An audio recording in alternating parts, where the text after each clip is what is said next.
to borrow on their balance sheet by securitizing their future inflow, thereby compromising their own survival.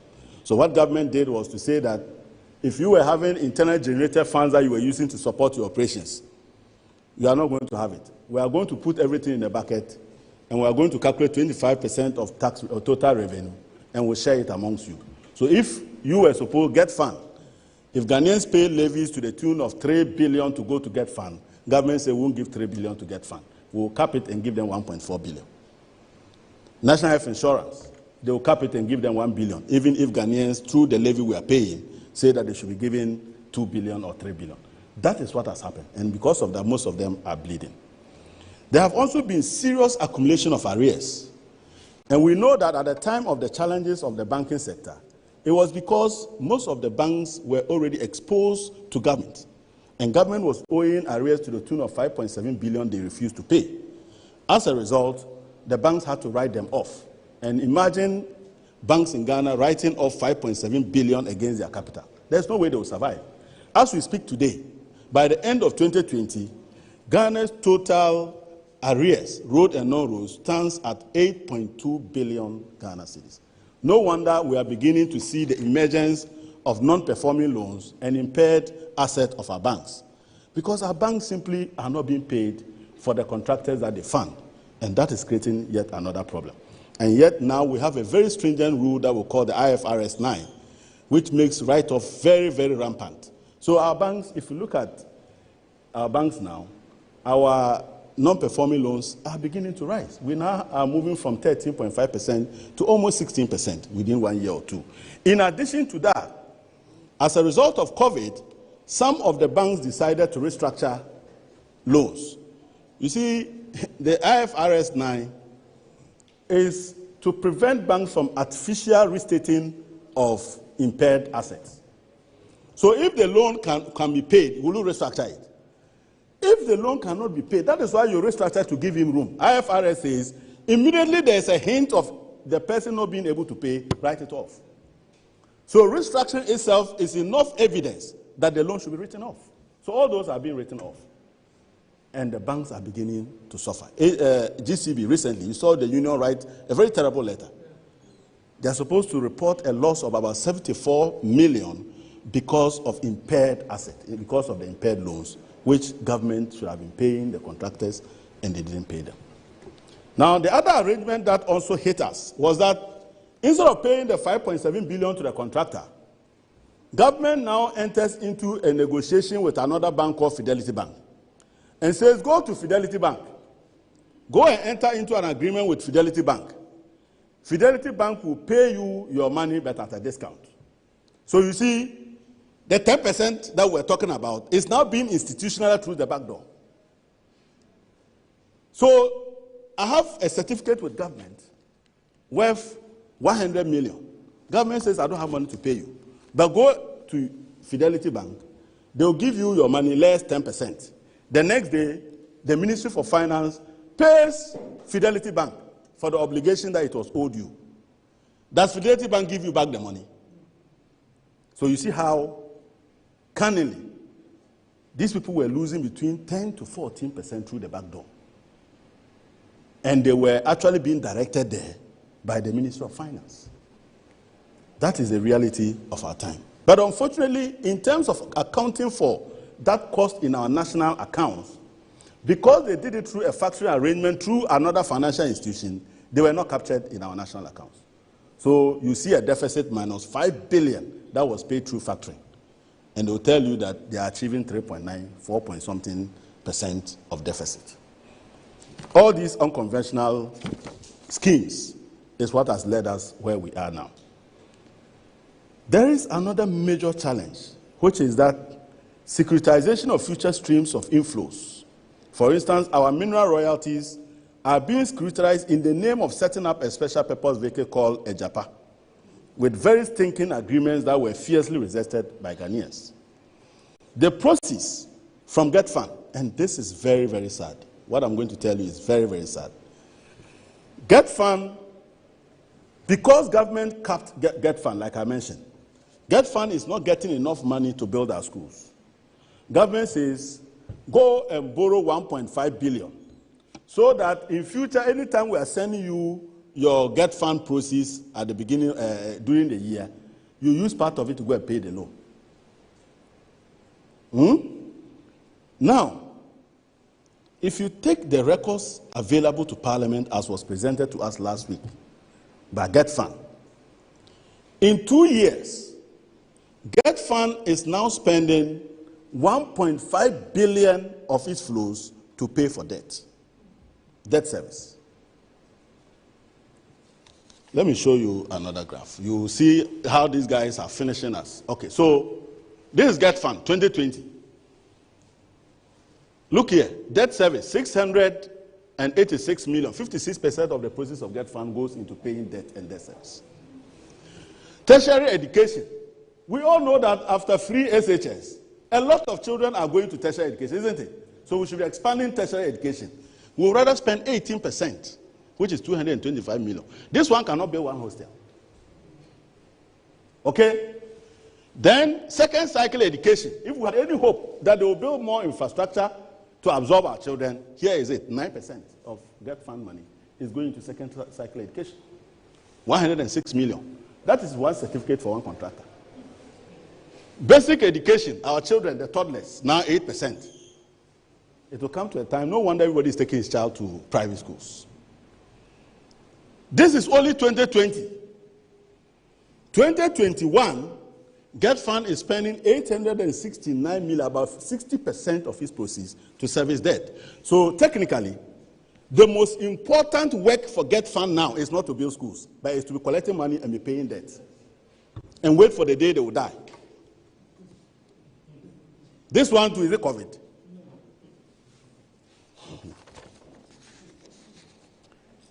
Ironically, just like Ejapa royalties with an unsuspecting name aimed at duping the people of Ghana, whoever thought that Ejapa would end up doing that to us?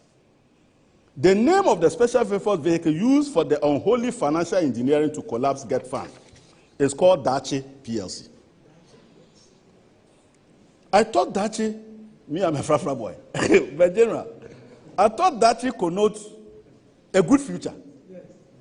And yet, this future that has been visited on Get Fund is one of doom and gloom. With the once enviable vehicle for accelerated education infrastructure development bleeding 1.5 billion in debt service in 2 years.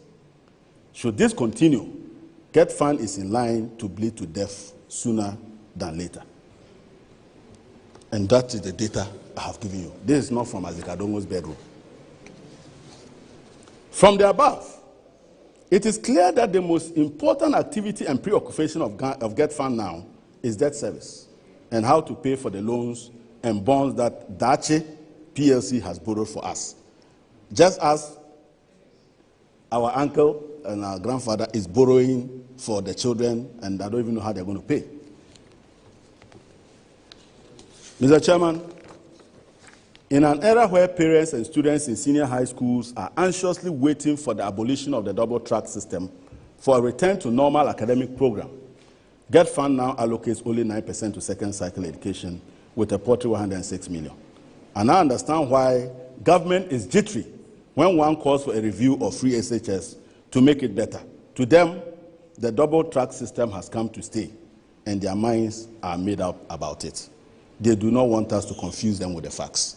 So they don't want us to go and talk about, because the next moment we'll talk about reviewing Get Fund, free SHS.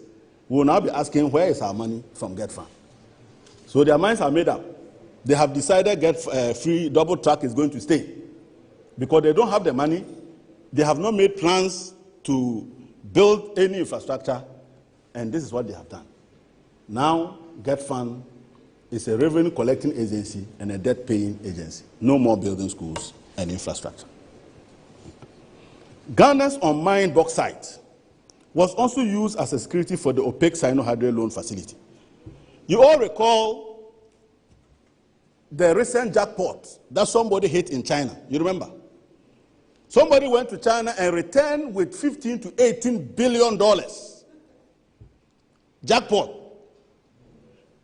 It has turned out to be similar to the saloon loan that Osafo Mafu once contracted for Ghana. Where is even 1 billion of that money? Not to even talk about 15, 18 billion. Dr. Mahmoud Baumia. You all remember, isn't it? So Sino Hydro is another contingent liability waiting to happen. We're made to know that in this contemporary world, Ghana was going to do better in 21st century. And yet, which better is that set up an escrow account so that monies can be put into an escrow. Have you ever seen an escrow account for bauxite? You are putting money there, you say it is better. Now we are here. Sino didn't come. Our roads have not been fixed. The country is in a mess. So these are all parts of government agenda to artificially create cosmetic fiscal deficit while saddling the people of Ghana with hidden debts and collapsed institutions. Now let's look at revenue performance. The commitment to improving revenue and expenditure performance has not been given the attention they deserve. In order to anchor the finances of a country on sound footing, two key things have to happen. A government must aggressively pursue progressive tax policies that takes proportionately more from the rich, whilst ensuring that a reasonable proportion of national income is available to government to pursue programs that improve livelihood, better service delivery, and an enabling environment for the domestic private sector to take the commanding heights of value and wealth creation for prosperity for all. They know how to create value better than us. So government must take more from the rich in order to do things that will grow the economy, but that will also support the poor. That is the redistribution capacity of taxes. So you don't go and tax the poor proportionately more. So if you put in a tax that says everybody is paying 1 cedi when we buy milk, and you go to buy the milk, the rich man with 100,000, what is one cedi? But the poor child with 2 cedi, that is 50% of his income. So that is regressive. So that is one of our key challenges. And the second one is that government spending from the revenue so collected must be efficient, effective, and delivers value for money through appropriate systems of control, monitoring, reporting, assurance, and sanctions regime for violations. So not only must you do the right things to collect the money, but you must spend right. The expenditure must be controlled, and they must be related to the concrete needs of the people. Not things that are irrelevant, like going to hire that aircraft. What's the name? The one that they said they cannot shower in the air. With the foregoing in mind, I will now pay my attention to government fiscal performance from 2016 to 2013 to 2016, which is His Excellency John Dramani Mahama's era. From 2017 to 2020, the first half of Akufo-Addo and Baumia, and the projected midterm up to 2024, which is that of the entire 8 years against 4 years. Here I am willing to compare their record in 8 years to our record in 4 years. And I want you to take a keen look at this. Okay, so average performance of revenue as a percentage of GDP. For a country to grow, GDP is irrelevant if you cannot collect a greater proportion of it to fund government activities. So it is always important to find out if the government's revenue collection systems are efficient, then it is taking more from the GDP or the national income in order to fund further growth. So when a government is not taking more from the GDP, what it simply means is that it must not go and borrow because people are earning money and it doesn't even know how to collect the money to fund development. His Excellency John Dramani Mahama from 2013 to 2016 did an average total revenue and grants of 17.9%, almost 18% of GDP. The first 4 years, with one of the best economists in the world as the head of the economic management team, they did 15.2%. I don't see how 15.2% is a better manager of raising revenue to 17 to 18%. The next one is domestic revenue, because this includes grants. So we now want to what you generated from Ghana alone, and His Excellency did 17% as against 14.8%. The next one is that we are looking at tax revenue alone. In tax revenue, we did 13.3%. They did 12%. Then moving from taxation to production. See, when you move from taxation to production, that production is not oil. That production is the real economy minus oil. We want to see how you perform after you shifted from production, taxation to production. Because when you shift that way, it means that people are going to have free money because you are giving back money to them. They will plow back, they will expand, and their income will be bigger enough that even the 5% you are collecting will deliver more than the 10% you are collecting. That is the principle. So if you are moving from production, I expect to see you do better. And that is non-oil tax revenue. We did 12.7%. They did 11.5%. Now, for any economist, your biggest worry is to look at the trajectory. What is the fiscal path? Where are we going? Are we going to improve? Is this a one-off that would improve? Then if it will improve, we'll wait for a rainy day, isn't it?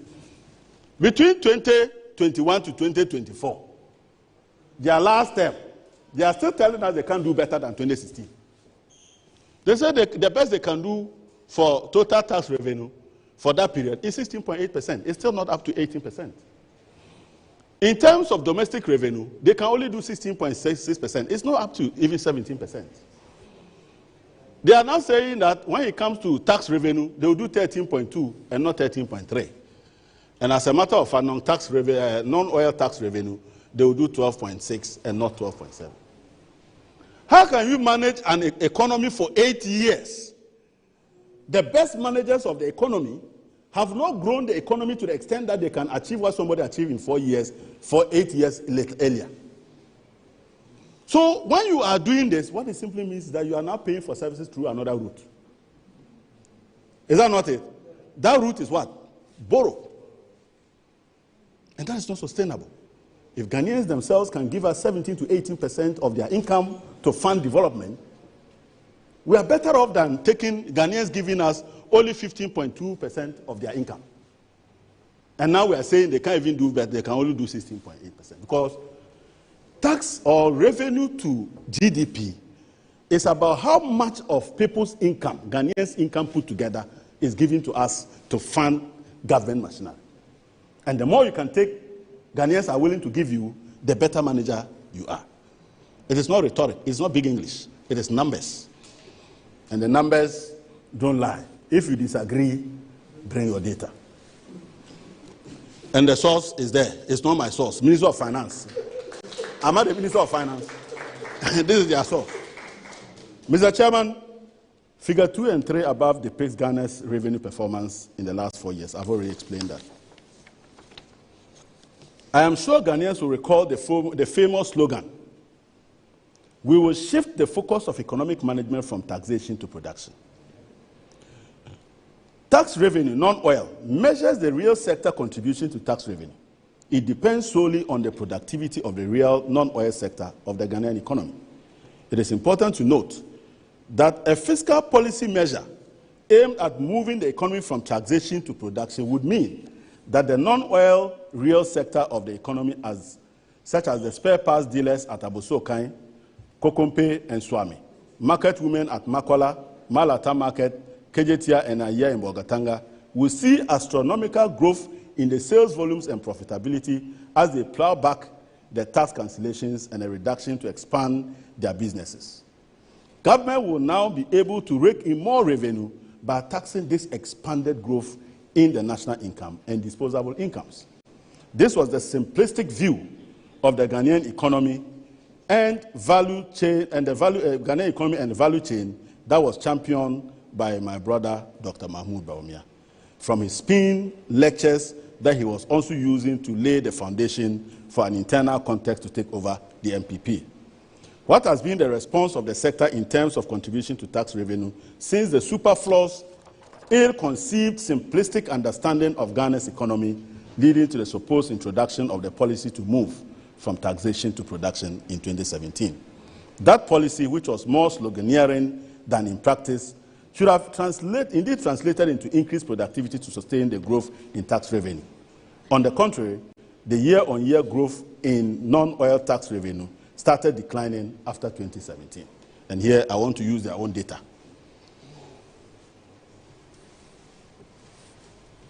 Hey. Well, the thing doesn't want me to work again. Okay. So this is the year-on-year growth in tax revenue.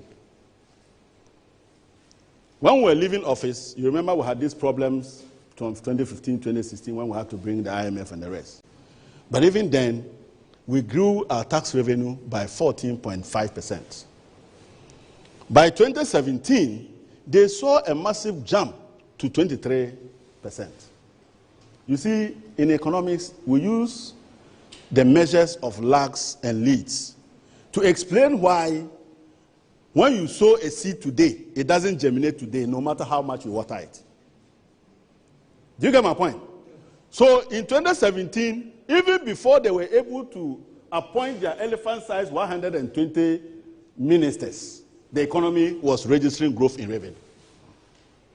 Even before their tax abolitions could work, and you know the tax abolitions, they are lost. They had to bring them back to Parliament for us to amend and all of that.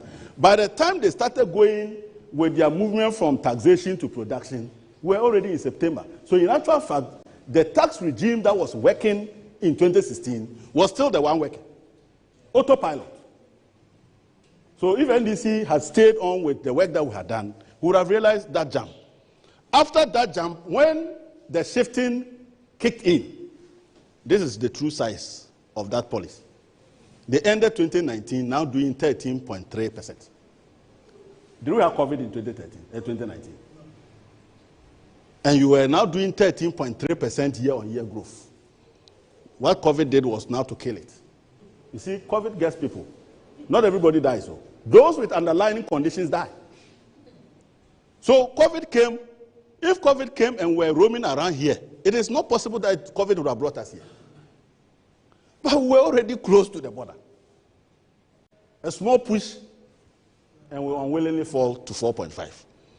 Now they are claiming that they will grow the economy, the revenue again in 1 year, 2021, by over 500%. You can trust this?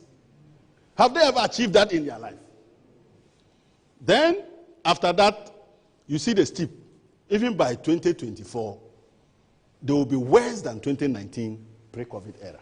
They will be doing 11.9. So you see, there's no hope. This is not my data. They themselves are telling us per this that there's no hope. They've given up on raising revenue. Are you seeing the picture? Okay. Mr. Chairman, you'll recall that in 2017, during the budget debate in Parliament, I warned the Minister for Finance, Ken Ofori-Atta, and Dr. Mahmoud Bawumia that they could not use ceteris paribus principles to manage the Ghanaian economy. Who did basic economics?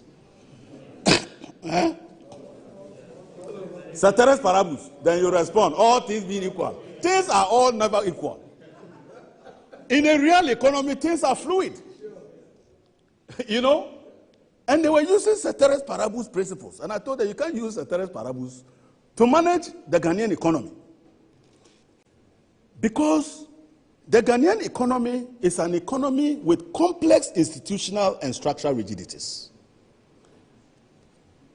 And I told them that simplistic view that the lower the taxes, the higher the output of the private sector, and the higher the non-oil tax revenue, strangely ignored the complexities of challenges confronting the formal and informal private sector that needed to be addressed to unleash the desired growth. If you go and ask businessmen what is their problem, they won't tell you it is taxes. So they will tell you capital.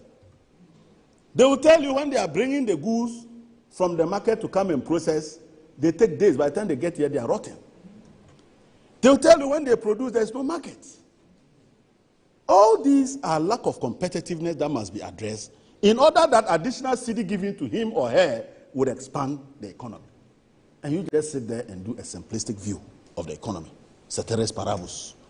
It doesn't exist in real life.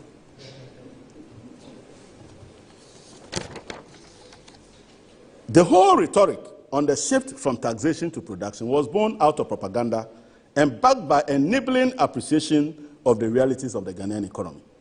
Paragraph 19 of the 2017 budget read, and I quote, Mr. Speaker, the budget will set the pace for job creation and accelerated growth by empowering the private sector. To accomplish this, we will shift the focus of economic management from taxation to production. This will reduce the cost of doing business and create a conducive climate for investment and job creation.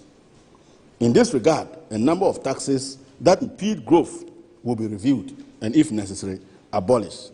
Government will reverse the recent low growth trend by boosting agriculture and industrial productivity. The NPP government at the time was determined to eliminate a number of taxes that were considered nuisance taxes and inimical to the private sector. So if that was really the case, it will reflect in the non-oil real sector tax revenues. Do you see it? When we were keeping nuisance and were the enemies of the private sector, they were growing enough to give us more money. You are going to say you have reduced and that it will lead to bumper harvest. We'll go there and you have Kosoko income. You see, I have told you people, when somebody speaks confidently and eloquently, they don't mean anything. Look to the facts and the body language, and your instincts are always right. Accordingly, we all know they listed a number of taxes. I don't want to take you through, you know all of them, and said that they had given to the people of Ghana tax cancellation and nuisance taxes to the tune of 1 billion Ghana cedis, right? So we took it and said, hallelujah, thank you very much. A tall list. I don't want to waste our time on it. Now, the fanfare that greeted these announcements could be heard in Abosokan, but was short-lived, since government began to introduce more burdensome taxes. Among the list of taxes that were introduced between the time of the 2018 media budget and the end of 2020 include the following: luxury vehicle levy, which you resisted; upward adjustment of road fund levy, paragraph 135 of the 2019 media review; upward adjustment of energy debt recovery levy, paragraph 135 of the 2019 media budget; upward adjustment of price stabilization and recovery levy to bring the ratio close to 21%, paragraph 135 of 2019 media budget; 3 percentage point increase in the communication service tax from 6% to 9%, again paragraph 135 of the 2019 media review. The introduction of these taxes and all the upward adjustment in existing taxes has generated over 4 billion Ghana cedis in revenue.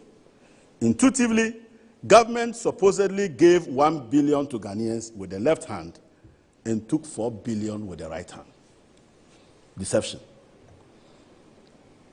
As a result of those new taxes, Ghanaians are worse off by 3 billion. So you see, when they come tell you that they are putting money in your pocket is actually leaking. The above taxes, as I've already explained, gave government a lot of money. But there are also very serious rising fiscal challenges that we need to address. Ladies and gentlemen, there are some worrying developments in the expenditure front. Debt service alone takes about 75% of our tax revenue. Only 25% of tax revenue is available for other critical spending. The implications of this, of government's increased appetite for borrowing, started manifesting in 2019, when there was no COVID.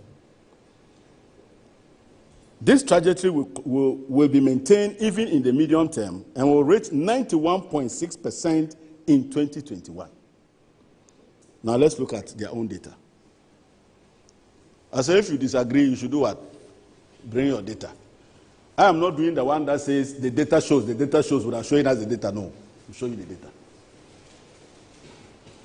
Debt service. Under the incompetent John Mahama, our debt service was about 66% of tax revenue. So we still had a lot of room, close to 34%, to fund development. Immediately they inherited, and as I told you, you don't sow a seed and it germinates immediately, no matter how much you water it. It came to 60% because the economy was still in autopilot after all that we did.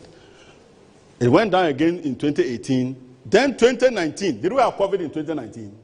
We jumped to 72.5% of tax revenue. So by 2019, government was suffocating. When you break your back and you work like donkeys to raise money, to get your income and government collect the taxes, they take it to go and pay for debts. debt service, 72.5%. So they have just about 18% left to fund development, or let's say 28%. 2020 under COVID, it went up to 87%. Then 2021, when the economy should be recovering, when they are showing that they are going to see a steep, almost 26% jump in year-on-year revenue. You saw it in the previous chart. One would have expected that that revenue will come to reduce how much we are borrowing and paying. Is that not it? Unfortunately, we are moving to 91%. You see, this is dangerous. It means that we now, government only collects to pay debts and then go and borrow again, which is poison. We drink more poison and the next year we are treated. That is what is happening. Which country can survive with just about 8.4% of your tax revenue for development? Which country? This one, the figure 72.5, was it COVID? You see, what this means is that to manage an economy, we have what we call buffers. When we talk about fiscal space, it is not for the jargon. It is for the capacity of the country to absorb shocks and face the headwinds. So if you are doing about 64% and there is COVID, you have about 34% you can sacrifice on. Let me show you what happened here. You see, between here and here, what is the change? Between here and here, what is it? The change is about 11%. No, between 2019 and 2020, the change is about almost, about 15%. The change from here to here is about what? From here to here is about 4. Do you see? So if you jumped from here to here, which would have added just about 14, what it means is that you could have taken 14 out of 34 and you are still left with 20. How would you bet that down? Moi. Huh? When we watch you, Skanasa. Omo abo bo sen be Jones car. Bibi ka krebi na obofu. If you call the president, you don't give him the right title, they are coming after you. And yeah or no, wait, quickest way. And you see, even in the medium term, they say they can't do better. Even the 2016 numbers, they can't get it. They'll be heading towards 77.6. If you are the one giving money to a country, and the country shows you these numbers, do you need a soothsayer to tell you that very soon they'll be bankrupt? And that very soon they can't even pay you unless they go to do what? To borrow again. So do you not understand the cycle that we are in, that we are borrowing too much? I wanted to leave that for last, but yesterday, Fitch downgraded us and said our outlook for default on our foreign currency loans is now negative. And then affirmed us as B. You know why we are B? We are B because we haven't defaulted yet. You got it? And in the statement, Fitch, in giving reasons why we are still B, said that we recently borrowed 3 billion on the Eurobond market. So the market has not rejected us yet. When the market rejects, we call it lack of market access for funding. We still are not facing market access. So they are giving us 3 billion. We borrowed. We also have approval to borrow a further 1 billion. It's not 4 billion. But our total obligation for 2021 for our public debt and the debt service is about 3.3 billion. So you will quite a crazy. But that 3.3 billion, I call it poison because it will add up to the public debt and increase your interest cost next year. So next year, when you add that one again, you are probably heading, that's why I don't trust this figure here. You are probably now heading towards 9,800. Also, market has not rejected you, you can come and borrow. At some point, the market will say, no. You are too frugal for me to be risking my money on you. That is the reality. This is the economy that we are confronted with. Very scary picture. You see, this 91% that they are projecting, I can tell you it is far lower than what we are supposed to pay. You know why? They recently issued a zero coupon bond. You heard it. a zero coupon bond. And my good friend Gideon Buako wrote a long article praising themselves that they are the first people in sub-Saharan Africa to have succeeded in issuing a zero coupon bond. You see, when you issue a zero coupon bond, what you have done is to go to the market and say, my economy is in such shambles that when you lend money to me, I can't pay the interest next year. I can't pay the interest another year. But I know that I'll be out of office by the time this money is paid. Some idiots will come and find a way to pay. So, zero coupon bond doesn't mean interest-free loan. Take it from me. I say it's not what? It is that you have postponed the payment of the interest so that you will pay the interest and the principal that have accrued over the years on maturity. That's a zero coupon bond. How is that worth celebrating? That you have now moved Ghana to a point where when we were borrowing every 6 months we were paying the interest. Now you are saying you can't. You don't have money. Your economy. So if you add the zero coupon interest here, we will be moving around 94%. Then as a result of COVID, we went and told other creditors that we owe that no more ID.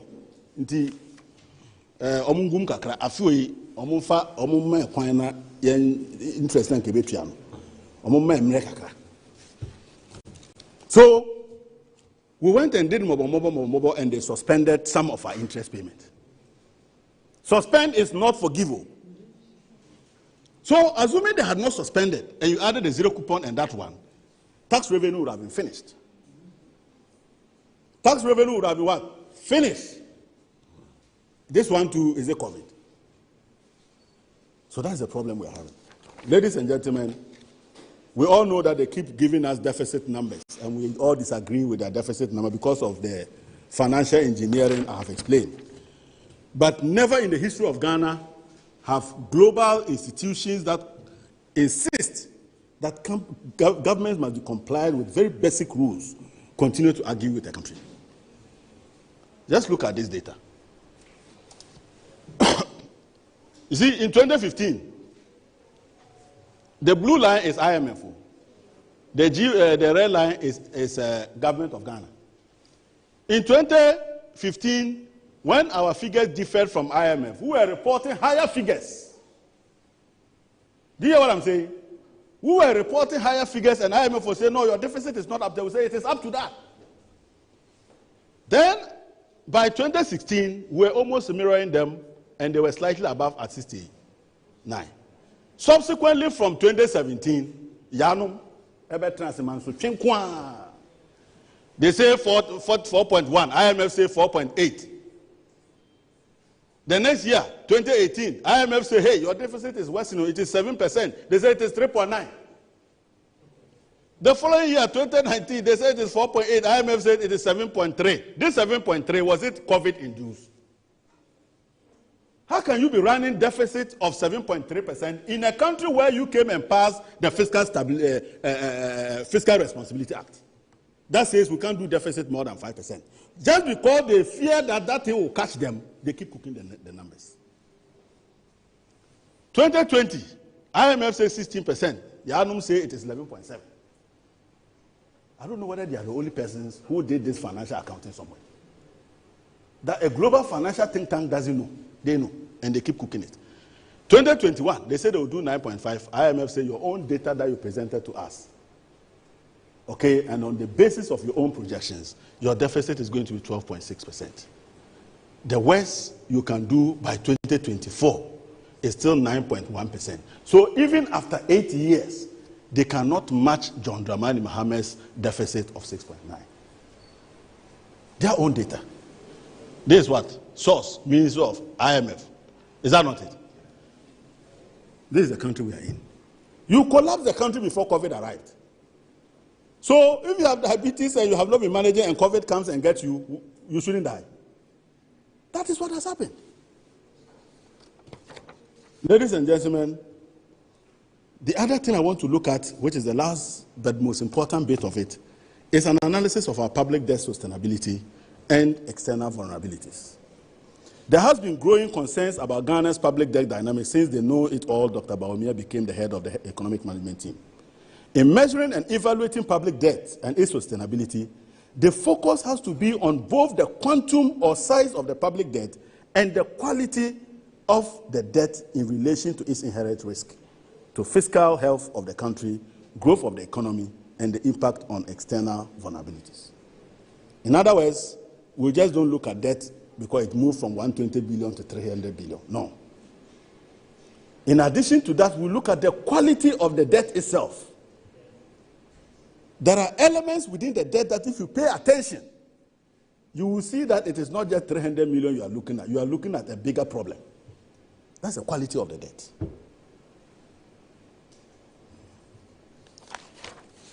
Now, the second issue of great concern is how the elephantiasis-like public debt is expanding the size of the economy and creating a pool of national income for increased revenue mobilization of tax and non-tax revenue to service the debt, amortize it when due, and still leave a reasonable fiscal space to fund critical national development infrastructure. All over the world, good economies ensure that government borrowing programs are aligned to the growing economy and funding growth-enhancing expenditures such as infrastructure to give the country and its citizenry a chance at enhanced livelihood and economic well-being through jobs, improved social services delivery, and enabled private sector. This is often measured by measuring the present value of public debt as a percentage of the size of the economy, called the GDP. So here again, John Mahama comes up tops. Even in 8 years, they can't match him. 2016. The reason we do this, we compare public debt to your GDP, and I've said GDP is the size of the economy. It is Ghanaians that you are borrowing for who have to pay. How much do Ghanaians earn? You say, oh, Ghanaians on the average they earn about 400 billion. So if we go and borrow 100 billion, it's only one third of what Ghanaians earn. So there's room for them. If we can collect more from them, we will be sustainable. Are you getting it? So you measure it in relation to the size of the economy, because it is the size of the economy that will generate the revenue and the taxes to pay for it. Now look here. 56.8%, 2016, John Dramani Mahama, the incompetent one. 2019, 62.4%. Does that look like something better than 56.8%? In other words, if you were to collect all Ghanaians' money, you have to spend about 62.4% of their money to go and pay debts, and they will have only a small left. Whereas John Mahama would have collected only 56.8%, and they will still have a lot of money to go and enjoy. Who is better? So 2019, when you were doing 62.4%, was there COVID? Did you have COVID? But look at the gap. From 2017, like again, I keep mentioning this watering of seed. It came down to 55.5%. After that, we never saw that again. After that, it increased to 57.6% when their policies and propaganda began to work. It increased to 62%, 2020, 76.1%. They are projecting that 2020 it will decline to 70.2%. Now look at IMF projections. IMF is saying that by 2024, per their own documents and projections, Ghana would have debt to GDP of 86%. 86%. So Akufo-Addo and Bawumia are saying, worse. It is going to get worse. If you are crying about 76%, then guard your loins, because it's going to go to 86% by the time I hand over a collapsed country to you. Is it COVID? This one, so 2024, COVID no encoder. Ladies and gentlemen, our country is in dire straits. And the reality speaks volumes of the fear that I have and the trepidations that I have. The public debt situation is so alarming that globally everybody is worried about us.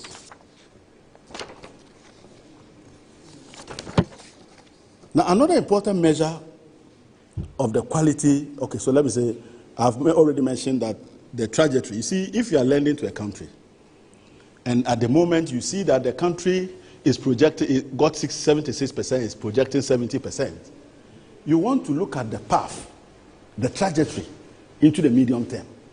If you look at the path and this thing is descending, that's a good country to go and put your money in. But if you look at the country and it is going up, two factors are combining here. In other words, GDP, the economy itself is not expanding, and yet we are borrowing more. When you combine the two, that is a deadly combination. You are getting it? You are not making income. You are borrowing so much. When we ask you, what is the efficiency of utilization? What do you use the money for? You say, one leg, free SHS. Free SHS is all for Abosian Koyebida. So that's where we are. The fiscal path, the trajectory is scarier than what has already happened. And that is where my concern is as an analyst. Now, another important measure of quality of Ghana's public debt is our ability to service both the interest and the principal payments when they fall due. A key measure of this risk, so I'm now dealing with the quality of the public debt. A key measure of this risk is default is the proportion of tax revenue we use to pay for debt service. Do we have enough room or fiscal space based on the public debt service, size of the economy in relation to tax, non-tax and other domestic revenue mobilization? Ghana, which used to spend about 66% of tax revenue to service its debt, now spend about 72%, and it is forecast to do about 86% in 2024. Ladies and gentlemen, this is the reality of our country. By the end of 2021, Ghana is projected to use about 91% of its tax revenue to pay for debt, leaving only 9% for other critical infrastructure. When we left you 66%, you couldn't develop this country. You are hoping to hand over a country to somebody with only 9% fiscal space. So it means when we pay the debt, we have 9% to pay workers, buy goods and services, fund statutory bodies, and then fund infrastructure. How can we inherit this type of country from somebody who has seen it all? Okay. Ladies and gentlemen, Ghana's economy is in dire straits and need more than an intensive care unit to revive it. When we said intensive care, they went haywire. Now it is worse than intensive care. If the medicals are here, they will tell me the one that is worse than that. I do not say this lightly. I say it with a heavy heart, knowing what it means to you, the Ghanaian, the average person on the street, who was deceived by master trickery by then candidate Akufo-Addo and his parroting prodigy on how they needed your mandate to govern the country without borrowing. Primary balance, another important measure.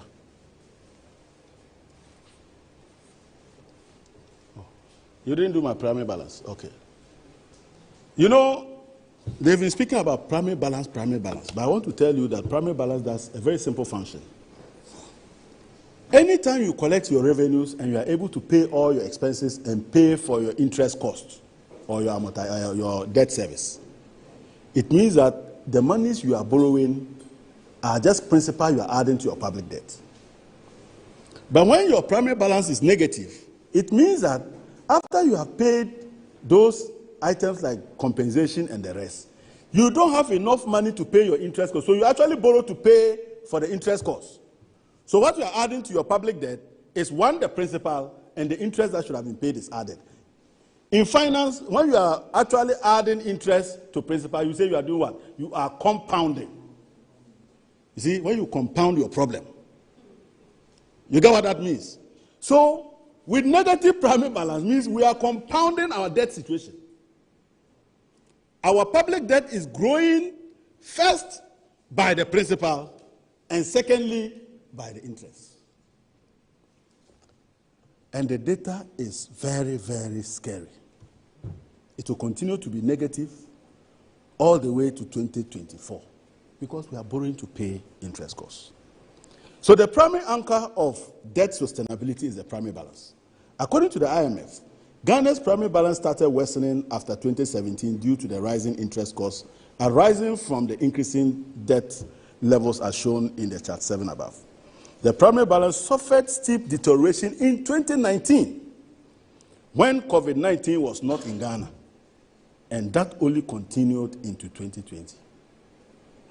Mr. Chairman, based on the rate of increase in debt, the World Bank and the IMF joined DSA analysis under the Joint Bank-funded Debt Sustainability Framework for Low-Income Countries for 2019 and published in 2020 showed that Ghana's risk of external debt distress and the risk of overall debt distress was high. This was 2019. According to the report, the high risk of debt distress was due to higher projected deficit and debt service. The findings further showed that external debt service continues to absorb a third of government revenues and remains well above thresholds for most of the forecast period. It's not going to improve. The present value of external public debt to GDP ratios exceed their thresholds. See, there are benchmarks. The benchmark is that if you get 70, you get A. If you get 50, you get B plus or B minus. If you get less than that, you get what? F. We exceeded the threshold, so we got F. That's what they are saying. You see, IMF, they have very diplomatic language. This was the country's debt situation back in 2019 when Ghana did not have any COVID-19. Mr. Chairman, in managing public debt, it is important to build adequate buffers to prepare for headwinds when they occur. A country is faced with the possibility of several external and internal shocks that may dislocate fiscal and external stability. To deal with this, a country must be adequately prepared to weather the storm. These factors must be analyzed to determine the quality of a country's public debt. Anytime Ghana borrows foreign currency denominated loans, we expand the country's obligations in foreign currency and must build buffers of foreign reserves to pay for interest and principal when they fall due or when non-resident holders of those bonds decide to sell off and exit the market with their monies. Of course, these investors are paid either in foreign currency or in cedis, but they must return to their countries with foreign currency and not with cedis. So the fact that foreigners are holding cedi bonds in Ghana, don't be deceived that when you pay them, you have paid them in cedis, so you have no foreign currency obligation. No. You pay a bondholder about 5 billion Ghana cedis, and you don't provide adequate supply of foreign currency on the market for him to go and buy, he will collapse your currency. He will go on the market to go and buy, and there's no forex. So when demand is higher, what happens? The currency depreciates. And so when you are borrowing and foreign participants are taking part, you must always remember that the foreign currency obligations of your country have been elevated and expanded. And you must therefore build buffers just in case there are changes elsewhere that may lead to people taking their monies away. Investors are always scanning across the globe to see where they can make their money. And when they realize that Singapore is paying more, they'll come and give you your cedis and take their dollars and go to Singapore. At that point, if you are dealing with cooked numbers of net international reserve, those cooked numbers won't give you dollars. You must have the dollars. That's the problem. It is for this reason that a country like Ghana, that has about 50% foreign currency denominated debts, and a further 30% of its domestic cedi denominated bonds held by non-residents who brought foreign currencies to the country, sold the foreign currencies to their banks for cedi and bought our cedi bond, need a lot of foreign currency buffers. More loans in foreign currency is akin to drinking more poison, as your foreign currency obligations sour, leading to heightened external vulnerability and exchange rate pressures. There are several measures of a country's vulnerability resulting from increased holding of foreign-denominated currencies. These measures aim at identifying the capacity of the country to either generate foreign currency or the levels of foreign currency buffers to ensure adequate foreign liquidity, forex liquidity. The relationship between Ghana's public debt and its export earnings gives an indication of the foreign currency earning potential for the accumulation of forex buffers. So if a country is borrowing more, has a lot of forex obligations to creditors, but you are actually exporting more, and all the monies that you are exporting is coming in, then it provides a pool of foreign currency, and therefore you are safe. you are likely to be able to build a lot of buffers, and there will be liquidity in the market. Unfortunately, the outcome of the last two joint IMF and World Bank debt sustainability analysis of Ghana shows that Ghana has breached the thresholds of this measure for debt sustainability, signifying heightened external vulnerability. Another measure of external vulnerability is the adequacy of net reserves of foreign currency with the Bank of Ghana to cover for short-term non-resident capital holding in the country. People who bought our bonds for short-term, you must always have enough money. The rule of thumb globally is that for every dollar that non-residents hold in your country, you must have at least $2 to cover it so that you are safe. The liquidity ratio is 1:2. Over the last couple of years, declining net international reserves, and that's any time they talk about gross international reserves, I say ignore them. Because gross international reserves are not for us. It is net that is for us. Declining net international reserves of Ghana has resulted in breaches of this prudential foreign currency reserve requirement.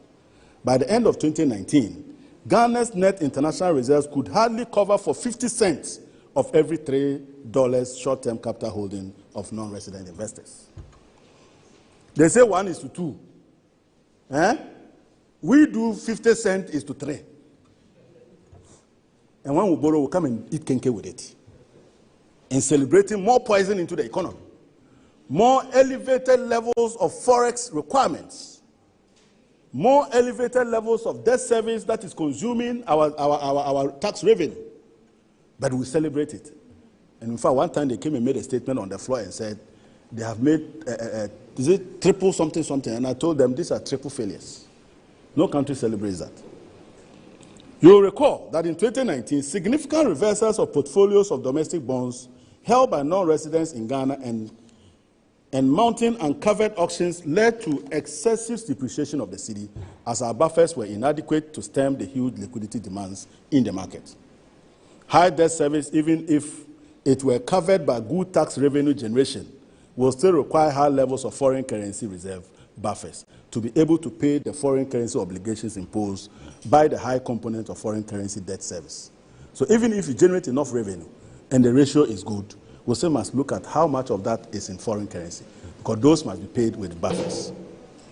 This is the reason Ghana's external vulnerability has been heightened by the high foreign component of public debt, low levels of net reserve buffers, and high demand for increased export earnings, and high demand for export earnings. This has resulted in a cycle of more foreign-denominated bonds to provide artificial buffers.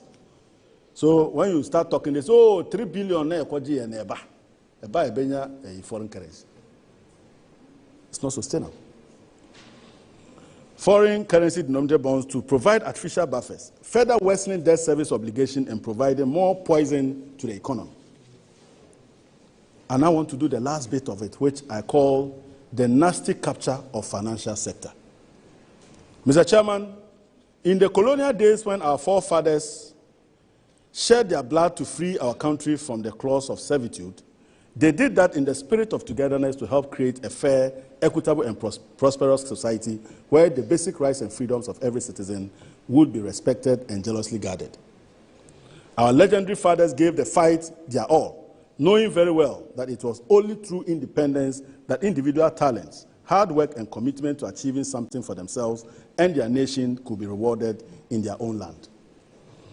Our own party, the NDC, and our father, Flight Lieutenant General John Rawlings of blessed memory, have fought tooth and nail to create equal opportunities for all Ghanaians to realize their dreams, share the national cake proportionately, be empowered to create sustainable future for their children. Unfortunately, these ideals are now being thrown to the dogs, and a new culture of I call it clanpreneurship, clanpreneurship, prosperity through clan and family ties to people in power, is now nurtured and distastefully promoted. It is a master strategy by the MPP, has the tacit approval of Nana Addo Dankwa Akufo-Addo, and is being executed by his family members who he placed in strategic positions to weave their identities into critical sectors of the economy. We can all recall the circumstances that led to the near sale of the assets of the Electricity Company of Ghana to cronies and family relations of Akufo-Addo and persons in government, and the aborted and distasteful re-emergence of an ill attempt to redistribute portions of the country's gold wealth into individual pockets. In the financial sector, which is my focus for the benefit of today's engagement, this plot has taken and produced results for the perpetrators. Established brands that were earning government jobs on merit now struggle to get business, while companies owned by government appointees, their relations and cronies, with some established a fortnight ago, have all of a sudden become the go-to firms for government business.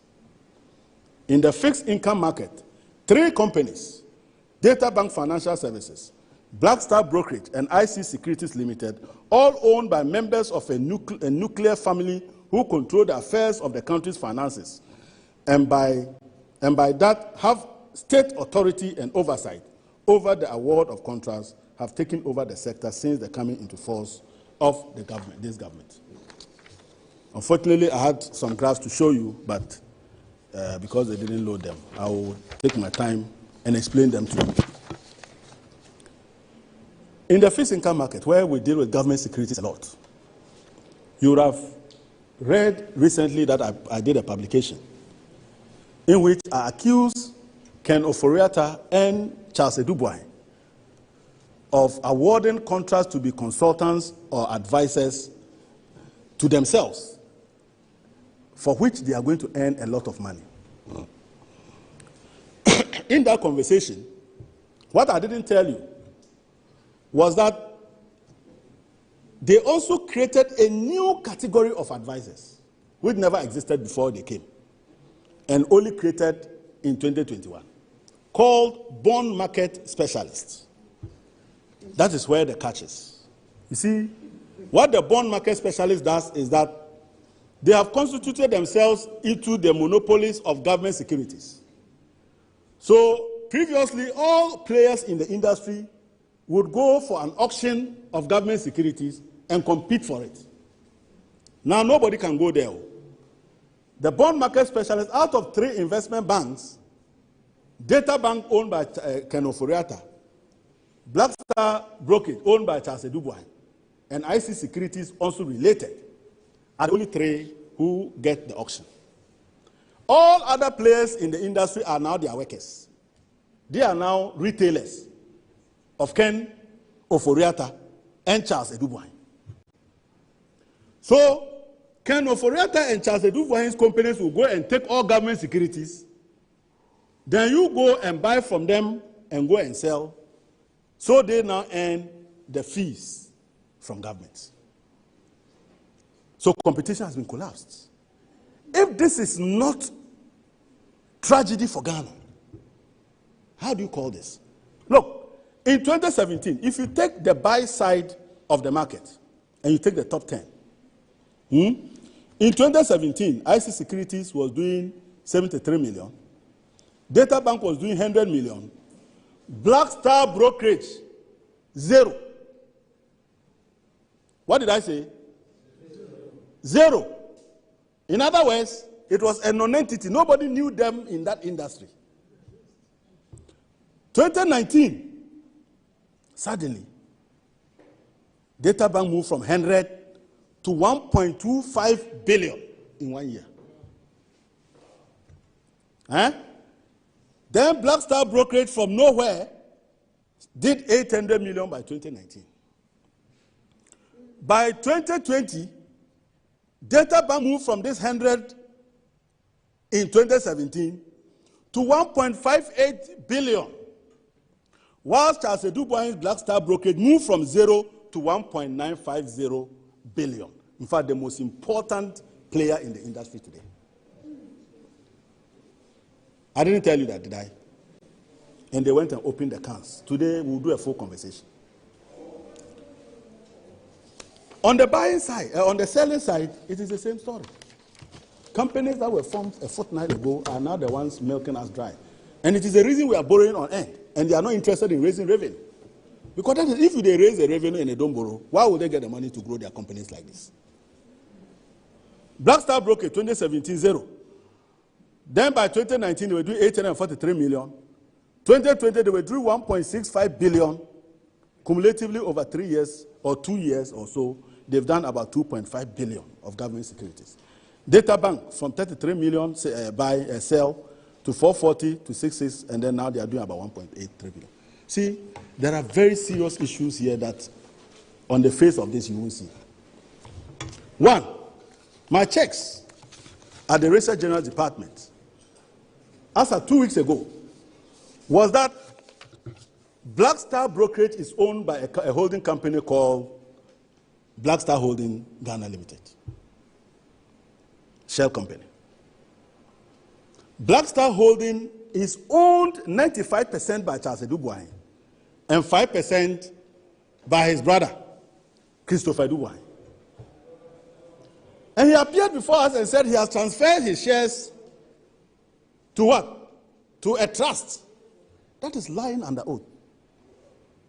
I checked this after he came to Parliament to be vetted, and I can confirm that not a share has been transferred to anybody. In any case, the new Companies Act 992 makes it clear that it is an annual compliance requirement for companies to file beneficial ownership of their companies. Okay? How come they have not filed? So the company shares are still in the name of Charles Edubwine and Christopher Edubwine.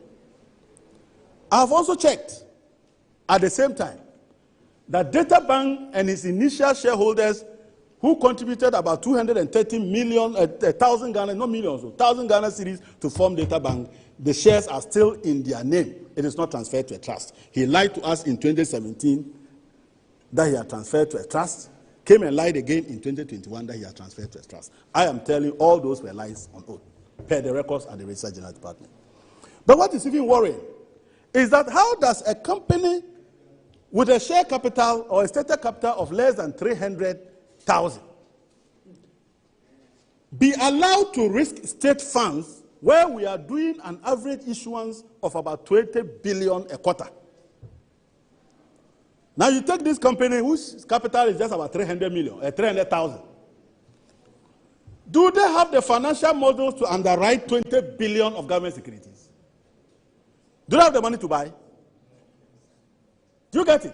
So, because you are the ones managing the system, I can afford to give it to my company and trust that when they sell, I'll get the money back for the state. But I would have made my profit without working capital. But you would have put the nation at risk. Seriously. My checks also showed. Excuse me, distinguished ladies and gentlemen, just a quick announcement. We're going to go off Metro TV, but this program will be on Metro TV online.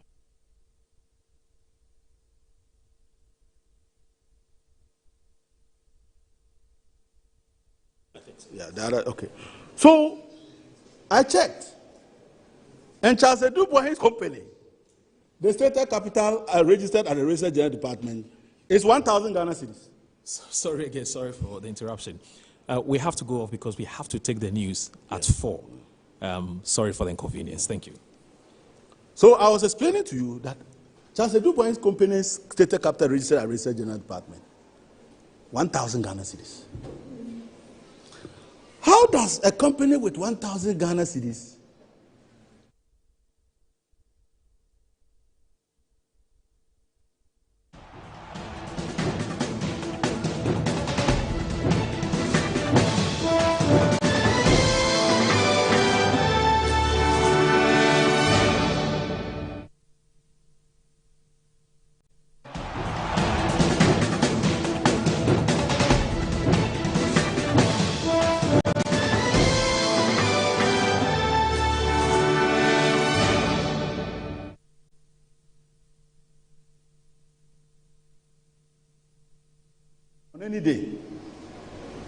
on any day, I challenge the Minister for Finance and Charles Edubwahi to come forward and debate me on these issues and not hide behind the Ministry of Finance releases as if the Ministry of Finance is a propaganda machinery for people who are fleeing our country. In conclusion, at this point, I am sure the data presented provides enough evidence for us all to make informed conclusions. Ghana is a beautiful country. There is so much of it you probably haven't seen, haven't experienced, haven't touched